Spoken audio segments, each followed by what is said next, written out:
Welcome back to my another new mini blog. গতকাল কিন্তু ফৌজিবাবু বাড়ি চলে এসেছে আর আজকে ছিল আমার ডক্টর চেকআপ। এসে দেখছি ক্লিনিকটাতে খুব সুন্দর করে সরস্বতী পুজো হয়েছিল আর সামনে কিন্তু খুব তাড়াতাড়ি আমার স্বাদের অনুষ্ঠান, তার জন্য মা আমাকে শাখা দিচ্ছে। আর আমাদের নিয়মে এটাই আছে যে স্বাদের অনুষ্ঠানে মাকে শাখা দিতে হয়। শাখা পড়তে কিন্তু আমি ভালোই বাসি আর ফৌজিবাবুও ভীষণ পছন্দ করে যে আমি শাখা পলা সবকিছু সবসময় পড়ে থাকি। ইচ্ছা ছিল এবার যখনই শাখা নেবো একটু মোটার উপরে নেবো, কারণ মোটা শাখার পরার একটু ইচ্ছাই ছিল বলতে পারো, তো নিয়ে নিলাম। তারপর মা দিয়েছিল ওকে একটা জামা, তো পাঞ্জাবি দেওয়ার কথা ছিল কিন্তু পাঞ্জাবি নিলে না পড়তেই চায় না, পরেই থাকে। তার জন্য ভাবলাম এরকম কুর্তা টাইপের একটা জামা নিয়ে নিই, ও পড়তে ভালোবাসে। শপিং মোটামুটি কমপ্লিট হয়ে যাওয়ার পর তারপর ওখান থেকে বেরিয়ে এসেছি আর এসে দেখছি একটা ডাবের দোকান আছে, তো ওইখান থেকে একটা ডাব খেয়ে নিলাম। প্রচন্ড গরমও পড়ছিল সেদিনকে। বাড়ি ফেরার সময় একটু আমার মামামের সাথে দেখা করতে এসেছিলাম। এটা হচ্ছে আমার বৌদি ভাইয়ের বাড়ি, আর যারা আমার প্রথমবার ব্লগ দেখছে তাদেরকে বলে দিই দাদা আর বৌদি ভাইয়ের মেয়ে। সামনে যেহেতু এত বড় অনুষ্ঠান বাড়িতে, তার জন্য কেনাকাটা তো মানে থেকেই যায়, তো টুকটাক করে আজকে মোটামুটি সবকিছু কমপ্লিট করে নিয়েছি। তারপর মামামকে টাটা করে চললাম এখন আমরা বাড়ির দিকে।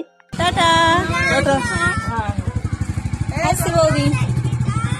বাড়ির জন্য বেশ কিছু মুদিখানা জিনিসপত্র নেওয়া ছিল। বাড়ির বেশ মোটামুটি কাছে এসে এই দোকানটা, তো দোকানটা থেকে আমরা এখন মানে যা যা কিছু লাগবে সেগুলো আর কি আস্তে আস্তে নিয়ে নিচ্ছি। আর এখান থেকে নেওয়া হয়ে গেলেই এবার সোজা চলে যাবো বাড়িতে। তো মিনি ব্লগটা যদি ভালো লেগে থাকে অবশ্যই চ্যানেলটা সাবস্ক্রাইব করে দিও। দেখা হচ্ছে তোমাদের সাথে নেক্সট কোনো মিনি ব্লগ নিয়ে। টাটা।